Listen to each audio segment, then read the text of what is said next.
On this week's episode of the Cedar Log, we sit down with current E17 Vice Chief, Rich. So please sit back, relax, and enjoy.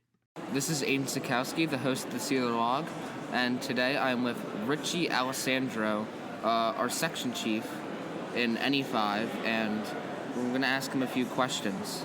To start off with, what is your role in scouting and your current positions and your previous positions in scouting? So my current role in scouting at the moment is the section vice chief for E17. Some of the previous ones that I've had, I was a lodge chief in Jersey Shore, the Japichan Lodge, and I was also a vice chief. I also work on camp staff and do other couple of cool things, and I'm also an assistant scoutmaster. But primarily right now, I'm just the E17 vice chief. How long have you been in scouting? I've been in scouting since the youngest age you could join, so I believe that is about 6 years old. I was a Cub Scout. I've went through and I've gotten my Eagle, and I'm now here at this point, still as an adult, still getting involved. When did you first join scouting? I first joined scouting when there was a scout night at my elementary school, and my dad, who was in scouting when he was younger, thought that'd be a great opportunity and a great excuse for him to get involved, as well as getting his son involved. So that was when I joined scouting. How long have you been Matt, cut that out. How long have you been a member in the OA? I've been a member of the Order of the Arrow since 2018, like right before the NOAC right there, and I've been in for the OA for about 4 years at this point. What is your hometown? My hometown is Egypt, New Jersey. It's right next to Jackson, New Jersey, if you know Six Flags Great Adventure. And yeah, my hometown is in New Jersey. I've actually never been to Six Flags. Is it fun? It's very fun. I have a season pass that I go every once in a while. It's a lot better than you'd expect. Okay. What made you want to join scouting? I think it was just the fact that it had such a big impact on my family. And with everything that went on with scouting at that time in the 2000s, it was really beneficial for me to join as a kid. And I can see how it's definitely affected me now. So I think the overall, seeing how it impacted people when I was younger and seeing the kind of people that it had was really the best motivation for me to go into it. Where's your favorite place to go outside of scouting?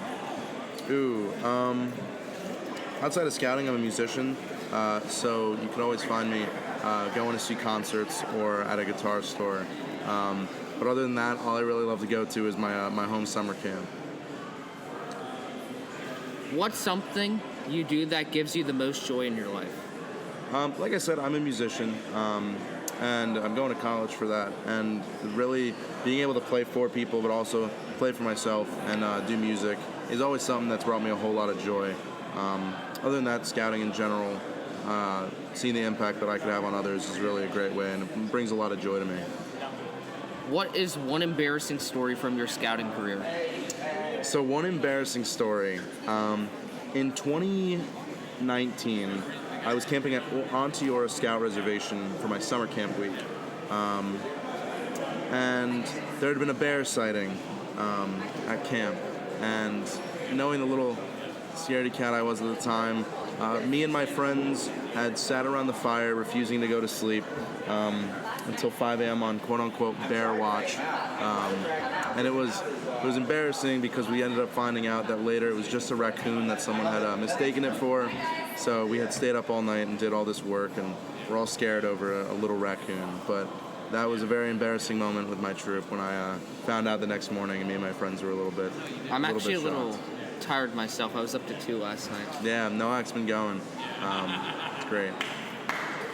Were you ever on camp staff, and if so, which camp? Yes, I've been on camp staff for 4 years. I'm working there this year as well. I work at the Joseph A. Cedar Scout Reservation, where for our section we're holding conclave next year. I started out in 2019 as a CIT and worked my way up. I currently am the Scout Skills Director, so what my job is basically I oversee Scoutcraft and first year area as their director. I teach in a little bit of both of them, but I have a staff that I oversee, and it's a whole lot of fun. Camp staff is always a great opportunity. Who has been your greatest influence in the OA and in scouting in general? If it was to come to one specific person, I guess it would always loop back to my father or my grandfather as my two biggest inspirations when it comes to scouting. But the real reason why I stay motivated and why I do it, and my inspiration to keep doing it, is for the younger scouts who are just getting involved in the program. So I feel like my biggest motivation is those new members who just came into the OA, or those new members who came in as a scout, just so they can have the same experience that I had going through scouting, to allow for that amazing opportunity to learn and grow as a human, but also as a scout. I really like that. Yeah. I'm going to ask you some questions about being section chief now. How do you feel the section did this past year? I think the section did very, very well. Seeing it from a lodge chief standpoint last year, all the lodges were networking phenomenally, and having the opportunity to be a vice chief now, it's really nice seeing how we can come to events like NOAC at the University of Tennessee in Knoxville. And then, even though we're here, we still see people from our home section, from other lodges, and we just get along with them so well. So I think the networking was really the best part of last year. All right. What is your proudest accomplishment so far as section chief? So I've been in the term for about a month and a half, and I would have to say my proudest moment would have to be at my home camp serving as the camp chief and seeing all the familiar faces and people that recognize me from my camp that come over to our summer camp. And having them know me from this position is one of my proudest moments, and having that recognition and networking is really a great thing. What is your vision for the section moving forward? My vision for the section moving forward, specifically as vice chief, that is I oversee training. So my goal is to make it so this next year, when we work on our ACT conference and our section leadership conference, to have all of our materials based on what the lodges want to see, and allowing for it to be the most fun, diverse program that we've offered so far. And I'm very excited to see what location it's going to be at and what trainings exactly we're going to get into the nitty-gritty of. And that's really what I'm most excited for. What do you want your legacy to be? If I was to leave my legacy, I want to leave my legacy of making trainings the best they could possibly be by implementing the new system that we're going to go for, with going to just section leadership conference content, which basically is made by the section for the section, to allow lodges specifically to be able to grow. What do airmen have to look forward to at the next conclave? Some things that the airmen have to look forward to at the next conclave, of course, is all of the lays, the beach balls, kicking their shoes back with the flip-flops on, and a whole lot of other things. But some of the really, really cool things that are going to be going on is they're planning on having a laser show on the lake, live music, and a whole lot of fun things going on. Also, we have some great trainers that are going to be coming out to it, and some great events that we're going to be planning for the Conclave Cup. So make sure you're there if you're able to. That sounds really fun. Yeah, it's going to be a great time. Conclave consists of many events. Do you have a favorite, whether it is a personal story or you just really like it? So for Conclave events, it has to be the Cup every single time. Seeing all the lodges come together at things like Tug of War and having everybody screaming, yelling for their lodge to win. Not only is that fun for myself watching it, but it's fun to do, and it's fun to see how everyone's having such a great time. Conclave is a place where I personally have great experience with friends. Do you have any similar stories? Yeah, with Conclave, the best example of friends and all that, I guess would have to be, say, our section chief currently, and all the other lodge chiefs. We're a tight-knit group, and it's really, really great that we all get to hang out with each other at something like that, because I know myself and your Unami lodge chief live quite far from each other, so the times we get to see each other, it's nice. You don't have to say Unami, but what's your favorite lodge? Japichan Lodge, my home lodge, of course. But other than that, I can't really pick favorites. Each of them offers something special. But I do have to say Unami is pretty cool.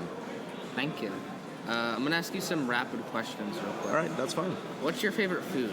My favorite food would probably be pasta. What's your favorite color? My favorite color is blue. What's your favorite animal? My favorite animal is a fox. What's your favorite movie and or TV show? My favorite movie of all time has to be the original Alien. What's your favorite sport? My favorite sport at the moment is football. What is your favorite song/band/music group? Oh boy, I've been really into Creedence Clearwater Revival recently, but I would say something like Blink-182 or some other pop punk type stuff. I listen to kind of everything. person from history? John F. Kennedy will always be my favorite person. He's such a strong leader and such a motivational character, and he was such a face for one group of people. So in this case, he was the president of the United States, and I really thought that was really motivating. And the most important question, is water wet? Oh, I don't think water itself is wet. I feel if you have a body of water, in itself, it's not actually going to be wet. But once someone jumps into it, that person is going to in turn become wet because they jumped into the water. But water itself, no, it's not. Yeah. Thank you for participating. Yeah, no problem. I love doing this. It's always great.